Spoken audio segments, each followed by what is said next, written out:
was the best piece of professional advice ever given to you, Dr. White? Again, it could be more than one, personal or professional. Two pieces of advice that were given to me a long time ago that really helped. My very first work evaluation, the very first job I had out of college, my boss told me, he brings me into his office and he says, he has my evaluation on the table and he starts talking, he says, you have this energy, James, and when you're at your best, you have this ability to make other people at your best.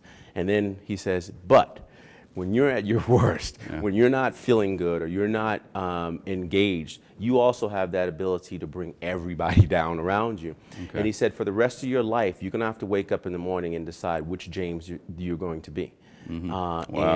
And that was really powerful for me because it was the first time that I had to take a real close examination of my actions and how they impacted those around me.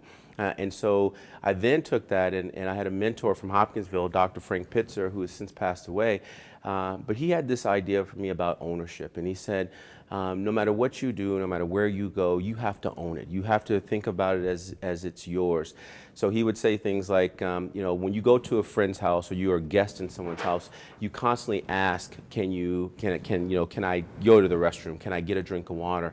He said, but when you own something, you have this innate sense that anything that you want to do, you have access to be able to do.